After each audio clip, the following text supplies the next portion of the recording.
성도 여러분 안녕하십니까?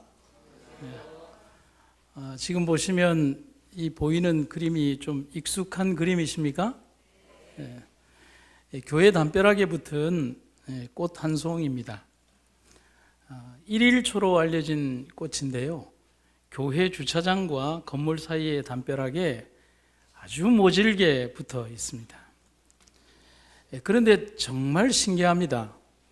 흙도 거의 없고 물을 줘도 금방 말라버리는 아스팔트와 벽돌이 맞물린 자리에 지독스럽게 살아서 남아 있는 겁니다. 그런데 이거 한 그루만이 아닙니다. 아스팔트에도 있고 대리석 사이에도 있습니다. 그런데 여러분 기억하십니까? 지난 여름 더위가 얼마나 불같았습니까? 화단에 있는 꽃들에 매일 물을 주다가 하루나 이틀만 물을 안 줘도 말라 죽는 더위가 지난 불더위였습니다. 그런데 제대로 관리조차 받지 못한 이 녀석들은 질긴 목숨을 악착같이 견디며 이겨왔습니다. 눈에 잘 보이지도 않던 꽃들이었는데 어느 날부터 제 마음도 그렇고 아마 여기에 계신 많은 집사님들이 이 꽃에 마음을 뺏겼을 것입니다. 그래서 오고 가며 볼 때마다 드는 생각과 의문은 어떻게 살아남았을까 였습니다. 그런데 그 질문이 다시 어떻게 변했냐면 어떻게 견딜 수 있을까로 발전하게 된 겁니다. 물 한 방울도 없고 뜨거워진 아스팔트와 대리석의 열기를 그대로 견디면서도 꿋꿋하게 견뎌주는 모습을 보면서 제 삶이 사뭇 부끄러워졌습니다.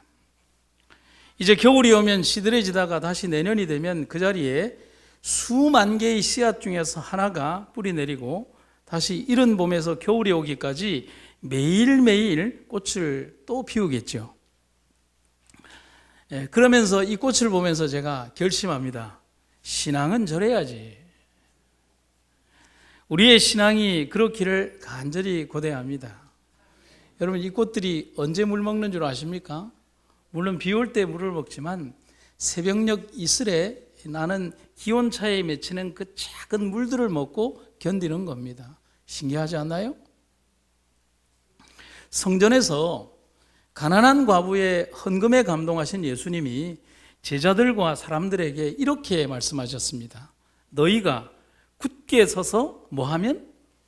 참고 견디면 너희는 영원한 생명을 얻을 것이다. 인내하지 않으면 얻을 수 없다라고 말을 합니다. 인내의 끝에 열매가 있는 겁니다. 그래서 저는 그런 말 좋아합니다. 들판에 풀을 베는 농부는 들판의 끝을 미리 보지 않는다는 거예요. 왜냐하면 바라보면 실망하잖아요. 그냥 묵묵히 내가 메어야 될 그 들판의 풀만 바라보고 가다 보면 언젠가는 그 끝에 다다라 있으니까요. 우리는 그렇게 영원한 열매를 위해 지금 인내하며 견디는 신앙을 하는 겁니다. 여러분 이 진리를 제가 어디에서 배웠냐면 이 작은 꽃에서 배운 겁니다. 오늘의 본문 중에서 데살로니가전서 1장 2절과 3절을 좀 다른 번역인 쉬운 번역으로 읽어보면 이렇게 볼 수가 있습니다. 우리는 기도할 때마다 여러분을 기억하며 하나님께 감사드리고 있습니다.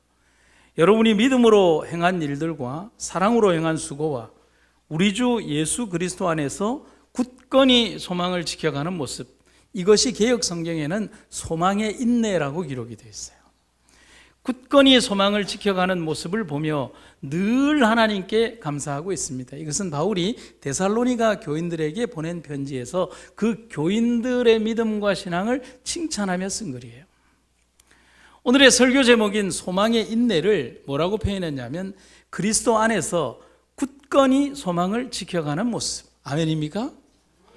이런 감동적인 글로 번역하고 있는 겁니다. 아멘이죠? 감동이죠?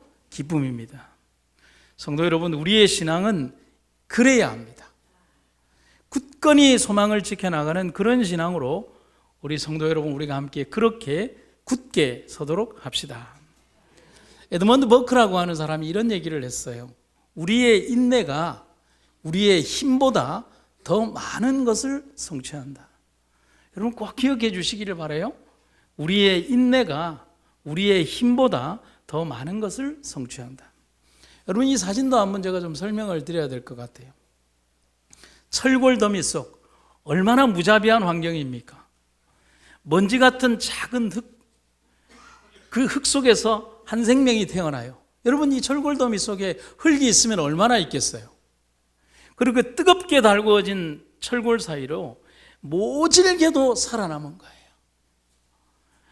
에드먼드 버크의 이 말은 너무나 공감이 되고 교훈이 되는 말입니다. 우리의 신앙은 우리의 힘이나 능력에 의지해서 이기는 게 아니라는 거예요. 하나님 안에서 하나님을 향한 믿음으로 인내하고 참고 견딘다면 분명한 승리와 열매를 거둘 거라는 겁니다. 히브리서의 기별을 보시겠습니다. 여러분이 하나님의 뜻을 행하면 하나님께서 약속하신 것들을 받을 것입니다. 그러자면 여러분에게는 반드시 뭐가 필요합니다? 인내가 필요합니다. 열매를 얻기 위한 땀과 눈물이 꼭 필요하다는 겁니다. 영감의 기별 한번 보시겠습니다. 시험이 그대들에게 닥쳐올 것이다. 이와 같이 주께서는 그대들의 성격에서 거친 것을 갈아 없애신다. 불평하지 말라. 불평은 시험을 더욱 어렵게 만든다. 즐겨 순종함으로 하나님을 영화롭게 하라. 인내하여 고통을 참아라. 부당한 취급을 받을지라도 마음속에 하나님 사랑을 간직해라. 오늘 우리의 신앙이 믿음의 부조들처럼 견디고 이기는 신앙의 삶을 살아가기를 기대하고 고대합니다. 그리스도 안에서 굳건히 변치 않는 믿음으로 소망을 지켜나가는 우리 성도님들, 또 제가 되기를 주님의 이름으로 축원합니다. 한 두 가지를 생각해 보겠습니다. 첫 번째는 인내는 굳건히 참고 견디는 겁니다. 어떻게 해요? 예수 그리스도 안에서. 아멘입니까? 한번 다시 읽겠습니다. 인내는 굳건히 참고 견디는 겁니다. 예수 그리스도 안에서. 여러분, 이 뒤에 있는 예수 그리스도 안에서가 빠지면 그냥 우리는 세상의 어떤 학문과 삶, 그냥 그렇게 살아가는 삶을 얘기하는 거예요. 근데 우리의 인내는 예수 그리스도 안에서 참는 인내라는 거예요. 여러분, 데살로니가 전서에서 제일 중요하게 다루는 주제가 있습니다. 뭘까요? 재림이라는 단어입니다. 근데 그때나 지금이나 재림은 가장 중요한 주제라 하겠지만 역사적으로 볼 때 데살로니가는 역사적 지리적으로 재림이 남다른 의미를 지니고 있다고 하겠습니다. 왜 그럴까? 왜 그때는 더 특별했을까? 여러분, 성경에 등장하는 7 교회들 있잖아요. 에베소, 서머나, 버가모, 두아디라, 사데, 빌라델피아, 라오디게아 7 도시들. 그리고 바울의 편지에 등장하는 이 데살로니가 역시 마게도니아 지방의 수도이자 아름다운 항구 도시입니다. 무역항이라는 거예요. 그 말은 상업이 발달하고 무역이 발달했고, 그러면 돈이 흥청망청하겠고, 그에 따른 도시의 타락과 우상숭배 역시 엄청난 곳이 데살로니가라는 겁니다. 여러분, 도시가 발달하고 이렇게 되면 신앙인들이 믿음대로 살기가 좋을까요? 어려울까요? 어렵죠. 힘들죠. 특히 데살로니가는 이교로부터 개종한 사람들의 비율이 아주 많은 곳으로 그들의 신앙이 아주 뛰어났습니다. 그래서 바울이 떠난 이후에도 데살로니가 교회는 주변 교회의 본이 될 정도로 견실히 성장하는 교회가 데살로니가 교회였습니다. 여러분, 이 말은 그만큼 뭐도 심했을 것이라는 거예요. 핍박도 심한 교회였다는 겁니다. 이 교회의 신앙과 유대인들의 핍박과 방해가 심한 교회가 이곳이었다는 거예요. 그들의 믿음이 강한 만큼 다른 세력들의 방해와 반대도 더 심하다는 사실인 것입니다. 여러분, 빌립보 교회에 이어 유럽 지역에서 두 번째로 세워진 데살로니가 교회는 그렇게 유대인과 그들의 사주를 받은 로마로부터 정말 많은 핍박을 받아야 했습니다. 뿐만 아니라 내부적으로는 잘못된 종말론으로 말미암아 교인들의 생활에 큰 혼잡이 일어남으로써 한때 교회의 존립이 위태롭기도 했습니다. 여러분, 이 교회 안에 잘못된 이설이나 종말론이 들어오면 교회를 한번 쑥 휩쓸고 지나가면 교회가 초토화가 되는 겁니다. 제가 인턴 시절에 부산의 한 모 교회는 교인들 전체가 어떤 단체로 가보니까 장로님한 2분하고 그냥 그때 발령받은 전도사님하고 그냥 멍하니 벽만 바라보고 있는 걸 본 적이 있어요. 그런데 데살로니가 교회를 뭐라고 표현을 하냐면 이렇게 합니다. 어떤 교회예요? 환난 중에 승리한 교회의 표상이다. 여러분, 우리 교회가 이런 칭찬받기를 간절히 바랍니다. 데살로니가 교회는 환난 중에 승리한 교회의 표상이라고 할 수 있을 만큼 교회는 견고한 믿음의 본을 보였습니다. 그런 그들에게 가장 힘이 되는 것은 주님의 재림이었고 위로였습니다. 지금 현실은 위로가 안 돼요. 지금의 현실은 핍박받는 거고요. 지금의 현실은 자기들이 재산을 뺏기는 거고요. 지금의 현실은 죽음 가운데 내몰리는 것이었어요. 그래서 그들에게 가장 위로가 되는 말은 재림이었어요. 그 재림만이 그들에게 가장 큰 위로가 되었다는 사실인 것입니다. 그래서 가장 빈궁한 삶을 살았지만 가장 원대한 삶을 살았던 성도들이 데살로니가 교인들이었다는 것입니다. 그래서 재림은 필연적으로 기다림과 인내를 견뎌야 하는 과정임을 우리는 알고 있지 않습니까? 그 과정이 없이는 재림의 과정에서 승리자로 남을 수 없습니다. 그래서 바울은 그들에게 쓴 글에서 재림을 주제로 다루었고 견디고 인내하는 신앙을 말하고 있습니다. 오늘 마지막 시대를 살아가는 재림 성도들에게 재림의 소망을 이야기하는 이유가 바로 그것과 같은 것입니다.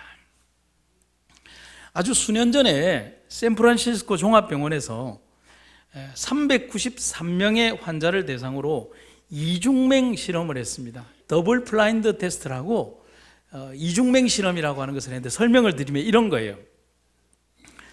약을 복용하는 대상자는 물론 약을 투여한 후에 환자의 상태를 관찰하는 임상 실험인데 그것을 실시하는 의사도 모르게 하는 실험인 거예요. 그러니까 두 부류에게 약을 투여하고 어떤 환경을 제공하는데 그 약을 투여하는 의사들도 이게 무슨 실험을 하는지를 아예 모르게 하는 거예요. 왜냐하면 개입이 되지 않게 하기 위해서. 실험에서 무작위로 성전된 이 192명의 환자가 있는데 이 192명의 환자를 둘로 나누어서 절반인 한 90명의 환자는 그냥 약만 줬고요. 다른 90명의 환자는 약과 함께 매일 기도를 했다고 합니다. 그들이 특별히 신앙이 있어서가 아니라 어려움 가운데 처한 사람들을 위해서 목사님을 모셔다가 혹은 교회 성도님들을 모셔다가 혹은 의사가 기도했다는 거예요. 그럼 어떤 결과가 나왔을까요? 전혀 예상치 못한 결과가 나왔는데 여러분 의학적으로 본다면 사람의 병을 고치는 것은 뭐가 되어야 할까요? 약이 되어야 되잖아요. 이 둘 사이의 편차가 안 나야 정상입니다. 그런데 기도를 받은 환자의 완쾌율이 2배 이상 높았다는 거예요. 무엇을 말하는 걸까요? 가장 강력한 치료제는 뭐라고요? 믿음이라는 겁니다. 소망이라는 거예요. 하나님이라는 거죠. 그리고 가장 강력한 위로는 뭐라는 거예요? 그것은 희망이고 믿음이며 재림의 소망이라는 겁니다. 여러분과 저에게 오늘 이 자리에서 대단히 큰 돈을 벌 수 있고 세상의 높은 지위에 올라간다고 해서 우리의 삶이 당장 행복해질까요? 아니에요. 한 며칠은 기쁘고 행복할 수 있겠지만 그거로 인하여 얼마나 많은 슬픈 현실들이 우리들에게 다가오는지 몰라요. 여러분 제가 천성교회 전도회 때 그렇게 말씀드렸죠. 흥부의 아내가 행복했을까요? 아니요. 흥부와 흥부의 아내가 박을 타고 난 다음에 그 박에서 금은 보화가 나왔어요. 근데 그 금은 보화를 누가 가지고 왔는 줄 알아요? 제비나라의 그냥 절세 미녀들이 그것을 가지고 왔어요. 그런데 이 흥부전 원문에 보면 뭐라고 돼 있냐면 그 미인들이 자기 나라로 안 돌아갔대요. 그러고 나서 다소곳이 수십 명의 여인들이 부자가 된 흥부 앞에 앉아서 이렇게 얘기를 하는 겁니다. 저희들은 당신의 것이 오니 마음대로 하소서. 그래서 흥부가 그 여인들을 전부 다 첩으로 만들었다고 합니다. 여러분 흥부의 아내는 재물로 행복해졌습니까? 불행해졌습니까? 방 한가운데에서 그저 이 이불 하나를 가지고서 형제들과 함께 가족들과 함께 자녀들과 함께 행복하게 굶주리면서 살았을 그때가 더 행복했지. 수많은 여인들에게 밀려서 남편의 사랑조차 얼굴조차 못 보는 여인으로 전락한 그 모습은 행복이 아니라는 거죠. 오늘 우리들에게 있어서도 삶에서 가장 행복한 것은 하나님께서 우리에게 주시는 희망과 믿음이라는 사실을 기억하시는 여러분과 제가 되기를 간절히 바랍니다. 영감의 기별에 이렇게 되어 있습니다. 믿음은 죽음보다 더 강한 정복자이다. 이 말을 하고 나면 아멘하고 크게 나와야 되는데 제 예상하고 많이 다르네요. 제가 기회를 한번 더 드리겠습니다. 믿음은 죽음보다 더 강한 정복자이다. 최영만 장로님 아멘 그래 가지고는 안 돼요. 한 번 더 힘있게 한번 해봅시다. 믿음은 죽음보다 더욱 강력한 정복자이다. 만일 병자들로 하여금 믿음의 눈으로 강력한 치료자 예수님을 바라보게 할 수만 있다면 우리는 놀라운 결과를 목격할 것이다. 그것은 육체와 심령의 생명을 가져다 줄 것이다. 성도 여러분, 저는 지난 30년 동안 이런 광경을 너무도 많이 봤습니다. 믿음으로 하나님을 바라보았을 때 하나님께서 그들에게 주셨던 기적과 은혜를 너무 많이 봤습니다. 심지어 호스피스 명동에서 한 달이라는 기간을 선고받은 그 사람이 믿음 안에서 기도하고 그대로 걸어 나오는 장면도 보았습니다. 바울은 우리에게 고통이 없는 삶을 살라고 말하지 않고 고통과 아픔 속에서 이기고 승리하는 신앙을 가지라고 말합니다. 어디에서요? 주님 안에서 말입니다. 그래서 조지 맥도날드라고 하는 스코틀랜드의 작가는 아주 중요한 교훈을 이렇게 얘기를 합니다. 한번 같이 읽어볼까요? 시작. 신앙의 핵심은 인내다. 아멘입니까? 신앙의 핵심은 인내예요. 맞아요. 신앙의 핵심은 인내입니다. 인내하지 않는 신앙은 믿음이 아닙니다. 참고 견디는 겁니다. 땀 흘리는 노력이 없이 열매가 거두어지나요? 여러분, 인내한다는 것은 수치를 감수한다는 것입니다. 고통을 끌어안는다는 것입니다. 예수님은 그냥 편안하게 어떤 사람들이 살아갈 때 평안한 죽음을 맞이한 게 아니라 우리를 살리기 위한 고통을 끌어안고 수치를 끌어안고 아픔을 끌어안고 죽음을 끌어안으면서 당신의 십자가의 길을 가셨다는 거예요. 그것 때문에 우리가 사는 거잖아요. 여러분, 제가 제일 처음에 보여드렸던 우리 교회 꽃사진을 다시 한번 좀 보여드리겠습니다. 처음 보여드렸던 사진에서 보여드리는 사진, 여러분 여기 바로 있는 시래기 밑에 있는 이 일일초입니다.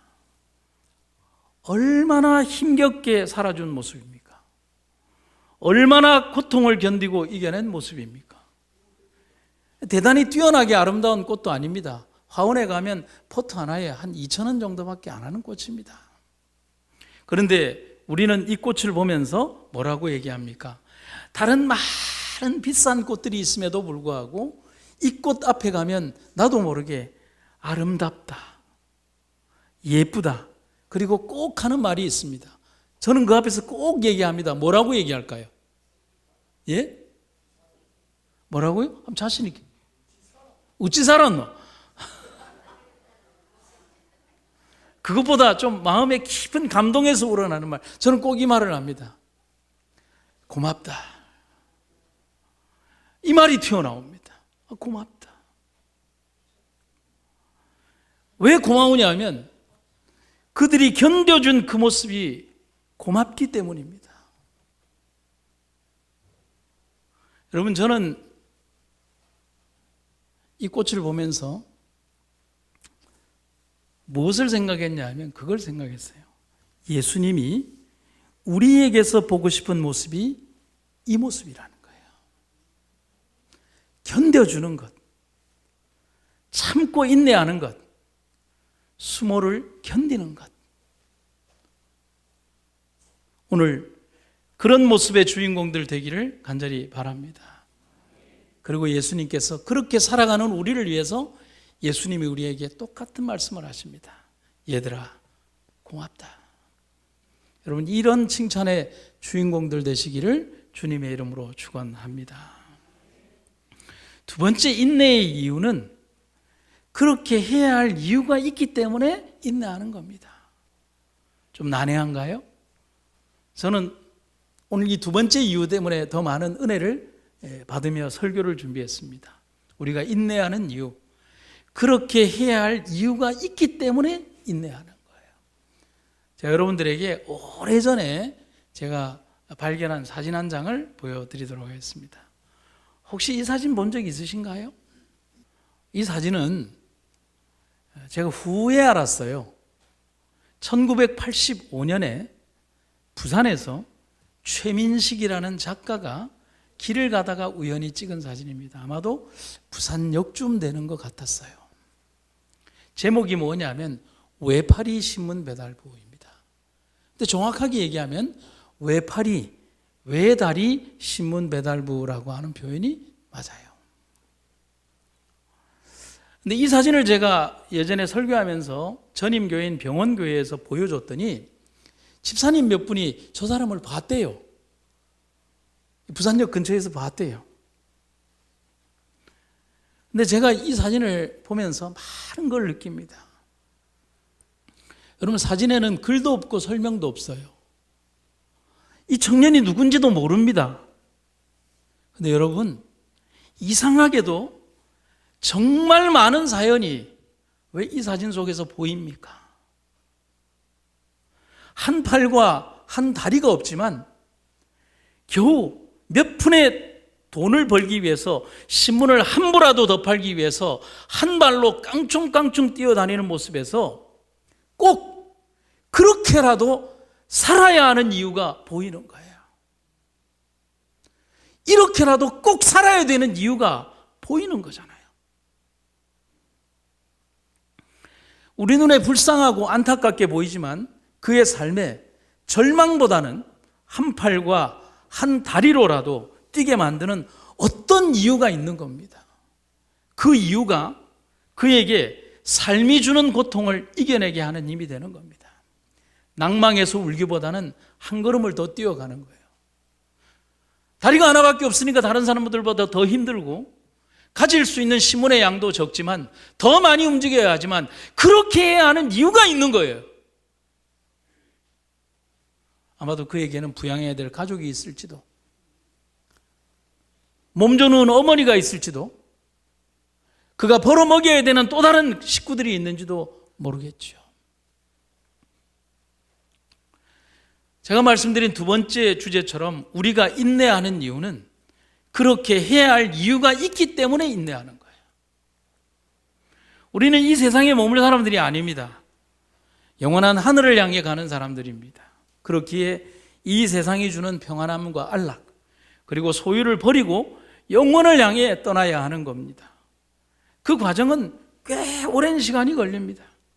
우리의 인생 전부 다가 소요될 수도 있습니다. 영원이라는 시간에 비한다면 너무나 짧은 시간입니다. 하지만 우리는 그런 긴 시간을 기다리려고 하지 않습니다. 존 칼빈이라는 신학자는 그래서 우리에게 이런 얘기를 합니다. 하나님께서 그분의 약속을 즉시 성취하시기를 기대한다면 우리의 믿음이 개입될 자리가 없다. 무슨 말입니까? 기다리며 참고 견디는 신앙이 아니라 무엇이든지 즉시 원하는 대로, 내가 원하는 대로 바로 이루어지기를 바라는 마음에는 믿음이 열매 맺을 수 없다라고 말을 하는 겁니다. 성경의 기별을 한번 볼까요? 보라, 인내하는 자를 우리가 복되다 하나니. 아멘입니까? 너희가 여러 가지 시험을 당하거든 온전히 기쁘게 여기라. 이는 너희 믿음의 시련이 인내를 만들어내는 줄 너희가 알미라. 인내를 온전히 이루어라. 그리고 바울은 골로새 교회에 보낸 편지에서 우리가 사는 인내의 삶이 종국은 하나님을 기쁘시게 하며 영광 돌리는 삶을 살게 하기 위함이라고 말을 하고 있습니다.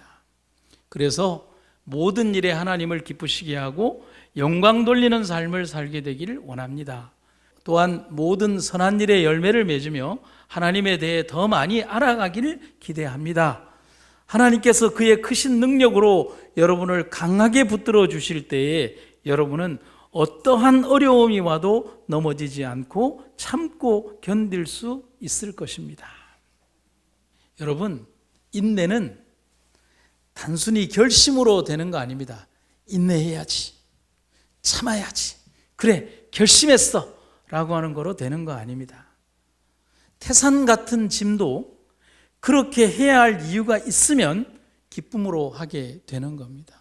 여러분, 저에게 진주 저기 번화가 대로에 사람들 수천 명이 지나가는 대로에서 벌거벗고 춤추라 그러면 죽어도 못할 겁니다. 그런데 해야 될 이유가 있으면 합니다. 그것이 자식을 살리는 일이라면, 내 사랑하는 사람을 그렇게라도 살릴 수 있다면 여러분 안 하시겠습니까? 여기 안 할 사람 누가 있을까요? 다른 사람이 미친 사람이라고 해도 할 겁니다. 다른 사람은 이해하지 않아도 할 겁니다. 솔로몬에게 여자가 자식을 살리기 위해 했던 그 행동을 생각하면 됩니다. 어떤 취급이나 멸시도 상관없습니다. 아이를 살릴 수 있다면 개 취급을 받아도 됩니다. 넌 개야. 예, 제가 개입니다. 그러나 내 자식만 살려주면 나는 개가 되어도 좋습니다. 그 이유가 그녀에게 그런 무모한 행동을 하게 하고 무례한 행동도 용서받게 되고 그 무모한 행동에 하나님은 답을 주신다는 사실입니다. 그러면 제가 수년 동안 미국에 출장을 본의 아니게 다니게 되었습니다. 한 3년간 연속으로 출장을 갔고 또 6년 전에도 한번 간 적이 있습니다. 그때 이제 신분이 무슨 신분으로 갔냐면 3693병원 원목이라는 신분으로 설교를 하러 간 거예요. 근데 설교를 하고 나면 위생병원 원목이 왔다고 하니까 전혀 예상치도 않은 만남이 이루어지는데 30년, 40년 전에 넘어갔던 미국으로 건너갔던 위생병원 출신 간호사들이 와서 반가워하고 감격에 겨워 눈물을 흘립니다. 그분들의 현재의 모습은 이런 모습이에요. 요양원에 계신 그런 모습이죠. 전혀 예상하지 못한 만남이죠. 왜냐하면 위생병원의 그 방문 리스트에 전혀 존재하지 않는 그런 분들이었거든요. 그런데 이분들을 통해 알게 된 사실이 있었어요. 그게 제 마음에 큰 감동이자 아픔으로 남았어요. 예전에 병원을 위해 그들이 했던 아낌없는 헌신들. 그런데 30년, 40년 전에 이 가난한 나라에서 돈을 벌기 위해서 미국으로 건너갔던 이 간호사들이 누가 시키지도 않았는데 다 똑같은 행동들을 했다는 거예요. 그건 뭐냐면 가난한 나라 한국에서 간호사로 와서 살아보니 모든 것이 풍부한 미국의 병원은 부러움을 넘어서 아픔이더라는 거예요. 왜냐하면 한국에는 주사기 하나 없고 그 다음에 기저귀 하나 없어서 빨아서 쓰거나 어떤 배변 봉투 하나 없어서 그렇게 살고 있는데 여기에는 한 박스를 뜯어서 사용하지 않은 것은 그 박스채 버리더라는 거예요. 그게 너무 아깝더라는 거죠. 그래서 그들은 누구라고 할 것 없이 미국 병원에서 폐기되는 각종 일회용품들과 자기들이 구할 수 있는 의료기기들 그리고 심지어 수명이 다한 엑스레이 기계들을 모아서 환자용 기교저기부터 연고와 약, 주사기 등 한국에서는 구하기 힘든 그러나 여기서는 아깝게 폐기되는 그런 물건들을 모아서 그들의 돈으로 한국의 위생병원에 보낸 거예요.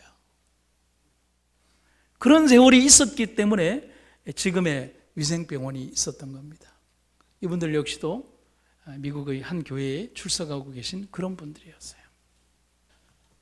지금 돌이켜보면 그들이 그렇게 했던 이유는 그렇게 해야 할 이유가 그들을 그렇게 행동하게 한 겁니다. 성도 여러분, 예수님의 사랑이 우리를 구원하셨어요. 십자가는 고통이고 죽음이며 수치이지만 굳이 그렇게 하셨어요. 예수님이 그렇게 하셨던 이유는 그렇게 참고 견뎌야 할 이유가 있었는데 바로 우리들 때문이라는 겁니다. 여러분 감사하지 않습니까? 그 이유가 그 선택과 그 행동 때문에 오늘 우리가 이 땅 아래에서 구원이라는 소망을 가지고 살아가는 겁니다. 그래서 성경은 우리에게 우리를 보고 빚진 자라는 얘기를 하는 거예요. 바울이 로마서에서 이런 얘기를 합니다. 인내는 연단을, 연단은 소망을 이루는 줄 알미로다. 인내는 결국 우리를 소망으로 인도합니다. 참고 견디며 열매 맺는 겁니다. 삶이 우리에게 때로는 어려움과 고난과 아픔, 늙음과 죽음과 질병을 준다 할지라도 여러분 거기에 괴념해서는 안 됩니다. 하나님께서 우리에게 주시는 영원한 그날을 위하여 오늘을 참고 견디며 소망의 인내를 가지고 주님을 맞는 여러분과 제가 되기를 간절히 바랍니다. 한 분의 이야기를 좀 들려드리도록 하겠습니다. 이분은 1944년 경기도 양평군 서종면 문호리에서 출생을 했습니다. 13살 때 아버지가 세상을 떠났습니다. 불행은 얼마 후에 축구경에 눈을 맞아 망막박리로 시력을 잃게 되는 사고로부터 시작이 됩니다. 2년간의 치료에도 불구하고 끝내 실명 선고를 받은 그는 다음 날 면회온 어머니께 그 사실을 알렸고, 어머니는 심한 충격으로 집에 돌아가 8시간 만에 뇌졸중으로 세상을 떠나시게 됩니다. 3명의 어린 동생들을 먹여 살리기 위해서 당시 17살이던 누나는 학업을 포기하고 평화시장에서 봉제 공장 직공으로 일을 한 지 2년 후에 과로로 누나마저 죽게 됩니다. 그래서 9살 난 여동생은 보육원으로 가고 남동생은 지인의 철물점으로 보내지고 자신은 맹인 재활원으로 가게 되었습니다. 1961년 그는 17세에 5년 늦깎이 지각생으로 서울 맹학교 중학중등부 1학년을 시작했고, 그해 5월 소공동 걸스카우트 본부에서 봉사활동을 하던 숙명여자대학교 영문과 1학년 여학생 누나를 운명적으로 만나게 됩니다. 그녀는 1년 동안의 봉사기간이 끝나고 나서도 누가 시키지도 않았는데 서울 맹하학교 기숙사로 매주 찾아가서 소년에게 책을 읽어주고 계속 보살펴 주었습니다. 그렇게 그녀는 6년간을 이 소년의 누나 역할을 했습니다. 그녀의 이름은 석은옥이라고 합니다. 그리고 그녀는 1967년 미국으로 건너가서 펜실베니아주 교육지원청에서 1년 과정의 시각장애인 교육훈련을 받았습니다. 아마도 자기가 도와주었던 이 학생 때문에 그런 결정을 한 것 같습니다. 그런데 그녀가 미국에 간 사이 소녀는 1968년 연세대 교육학과에 맹인으로서 당당히 입학을 합니다. 그리고 1972년 2월 21일 연세대학교 교육학과를 우등으로 졸업합니다.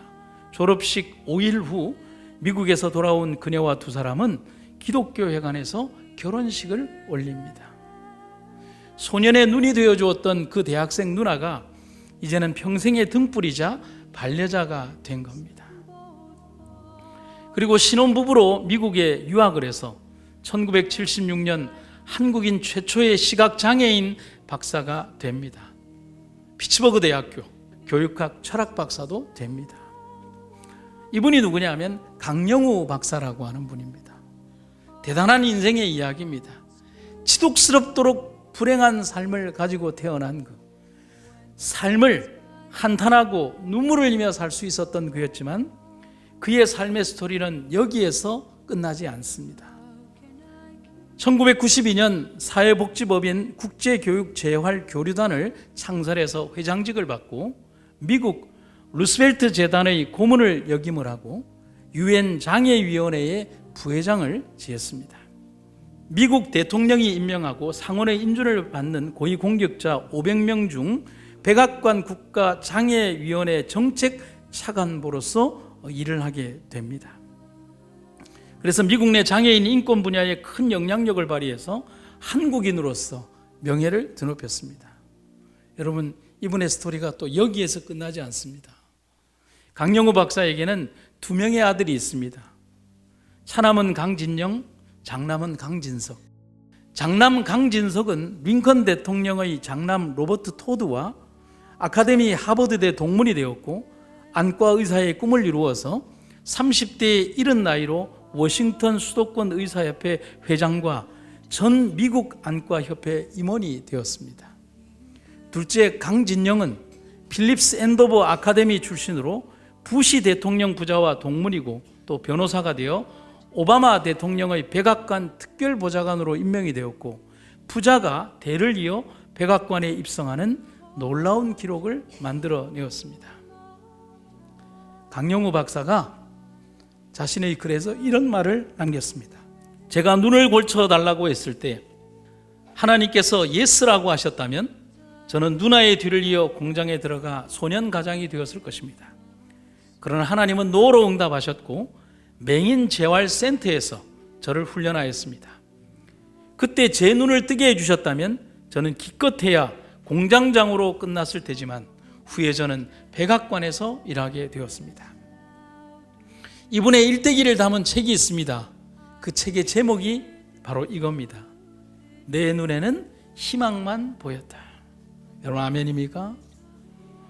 그가 우리들에게 남긴 아름다운 인생의 흔적, 단순히 한 장애인의 인생 극복 스토리가 아니라 하나님을 믿고 의지했던 사람이 그에게 다가오는 인생의 절망스러운 거대한 장벽 앞에서도 그렇게 당당히 승자로 남을 수 있는가를 보여주는 모습인 것입니다. 성도 여러분, 삶에서 소망이 필요한 삶이란 현재의 삶이 고난에 처해 있음을 말해주는 말이기도 합니다. 제게 소망이 필요합니다, 희망이 필요합니다는 말은 지금 너무나 힘들고 아프고 고통스럽다는 것을 방증하는 것입니다. 하지만 삶이 주는 고뇌, 인생에 필연적으로 다가오는 슬픔과 이별, 불행한 현실과 말로 표현하기 힘든 억울한 현실들, 하지만 우리의 영광은 지금 흘리는 눈물 너머에 진실한 영광이 있음을 성도 여러분과 저는 잊지 마시기를 간절히 바랍니다. 하나님은 분명히 소망을 주셨습니다. 그 소망이 하나님을 보게 합니다. 그것은 인내함으로 얻을 것입니다. 우리 하나님이 주시는 소망의 선물을 오늘 인내로 얻게 되기를 간절히 바랍니다. 말씀을 마치겠습니다. 사랑의 아버지 하나님, 오늘 우리를 부르신 하나님의 은혜와 사랑을 인하여 감사드립니다. 우리 삶에 주어진 소망의 인내를 잊지 않도록 도와주시고 굳건히 서서 주님의 은혜 가운데 거하는 하나님의 백성들 되게 하여 주시옵소서. 여전한 사랑과 여전한 인도하심으로 우리의 인도자 되어 주시는 주님을 끝까지 따라가는 주의 아름다운 종들이 되게 하여 주시옵소서. 예수님 이름으로 기도드립니다.